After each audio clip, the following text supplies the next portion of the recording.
Hey guys, what's going on? This is Kevin. I wanted to do a video for you of just some recent pickups. There's a lot to get through, so let's get started. So the first ones I want to talk about are some of the Switch games that I picked up. First one I picked up is Panzer Dragoon for the Switch. It's a physical edition released by Limited Run, and this is a remake of the Sega Saturn original Panzer Dragoon. This is a really fun game. However, it's really short. I beat it in about an hour and a half, and also the loading times for the levels are like it takes like a minute, like seriously 60 seconds to load a level. So just be warned if you're gonna play this that will happen. Although I'm a huge fan of this series, and I think this is a great game, so you should pick it up if you're interested. The next one I want to talk about is Paper Mario: The Origami King. Now, this one is the latest in the Paper Mario series, and it's pretty good. It is sort of cheesy, but I do like the gameplay. I think it's pretty good. So if you're interested, I think check it out, see if you like it. The next one I want to talk about is Sayonara Wild Hearts. I had no idea what this game was about buying it. It was pretty cheap, looked kind of cool, so looked up some gameplay footage on YouTube, and basically what it is it's like a rhythm-based game. You're kind of on this motorcycle collecting hearts, going really fast through this like kind of, graphically based like neon world, and then there's like rhythm-based like attacking that you go through. So you just go through a bunch of different levels. So yeah, it's pretty fun. It was pretty cheap, and I like it so far. Next one I want to talk about is Collection of Mana. So this one includes Final Fantasy Adventure, Secret of Mana, and Trials of Mana. So those are the first 3 titles in the Mana series. But yeah, I actually never played Secret of Mana, and I'm enjoying it a lot so far. So if you're a fan of the series, I'd recommend getting it because it really isn't that expensive. Got it for, I think it was like 20 or 30 bucks. Next one I want to talk about is 1971 Project Helios. I saw this online from GameStop, and it was like only a couple bucks, so I picked it up. I don't really know if I'm actually gonna play it, unless somebody recommends, someone's like, hey, actually this is a really good game. I don't actually know if I'm gonna play it or not, but cover looks cool. Next one I want to talk about is Chicken Range. Oh my god, this is probably the worst game I've ever played in my life. Yeah, it's really bad. The only reason I bought it was because I wanted to get that Joy-Con rifle. Yeah, I mean, it was on sale. It was pretty damn cheap when I got it, but man, I do not recommend this game at all. Next one I want to talk about is a game from Super Rare Games. This is ITTA. And this is a pretty cool game. It's a dual stick shooter, and basically you go through taking out these like bullet hell style bosses. I'm still working on it. It's pretty hard. You got to work at it. But yeah, I really enjoy this. The last Switch pickup I want to talk about is Lonely Mountains Downhill. This is actually like my favorite pickup for the Switch that I got so far.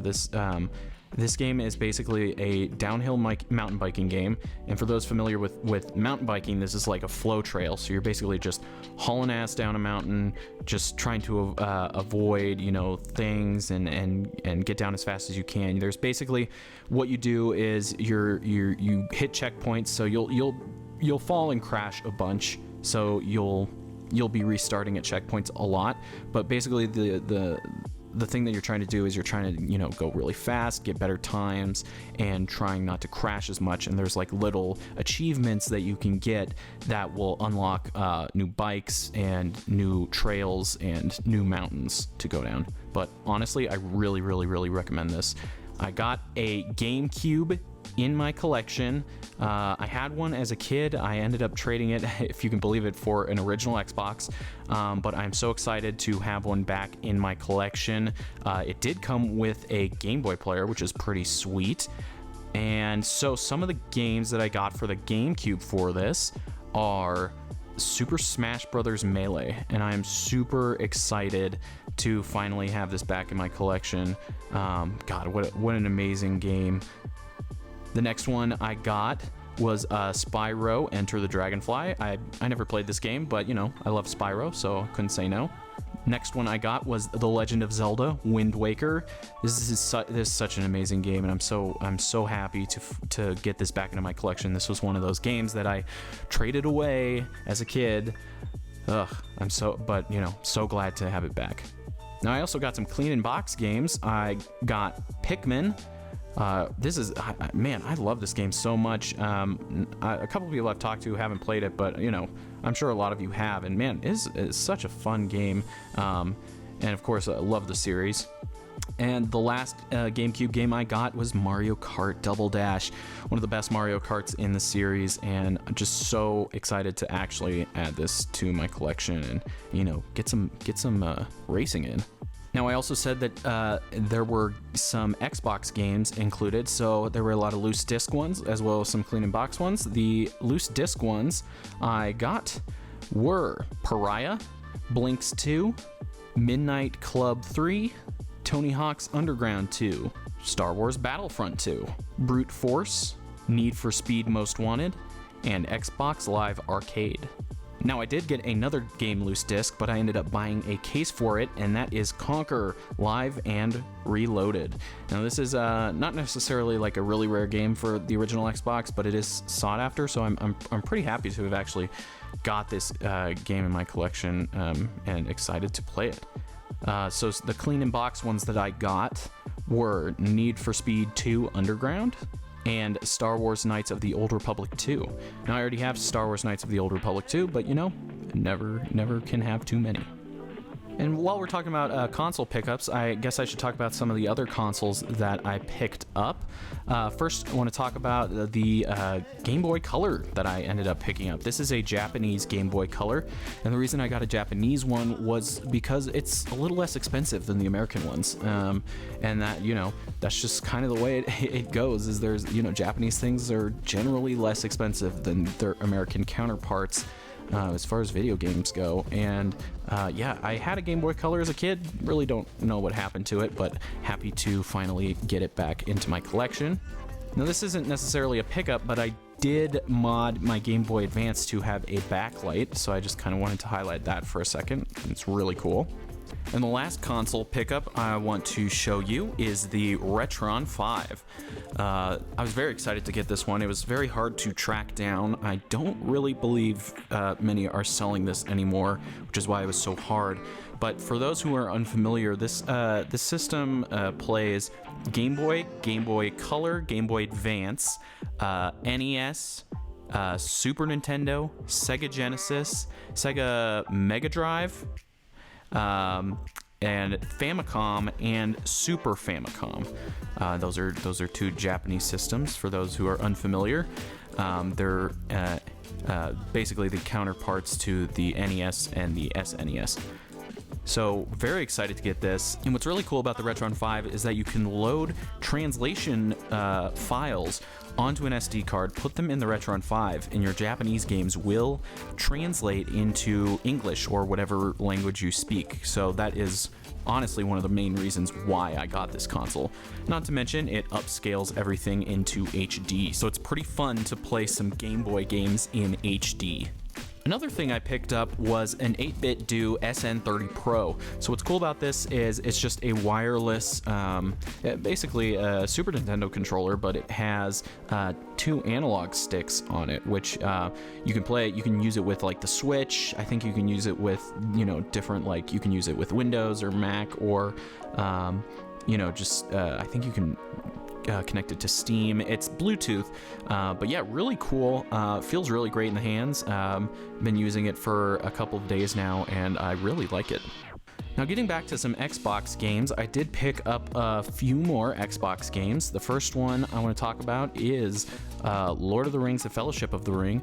I got this. It's helping fill out my Lord of the Rings collection. I now have all the ones based on the books. The last one I need is The Third Age. The next one I got is Burnout 3 Takedown. This is widely regarded as the best racing game on the original Xbox, and I, wouldn't disagree. It's very, very good. That crash mode is so awesome, and as well as just like the arcade style racing, I think I really enjoy that.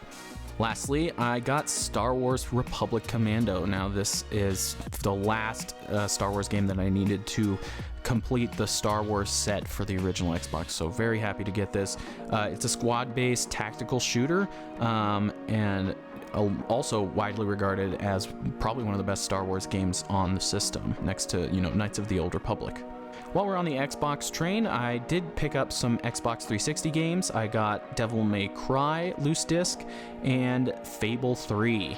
Now, these are just in the GameStop cases, the pre-owned cases, so it's not actually the original case. I also ended up picking up some Xbox One games, even though I don't own an Xbox One.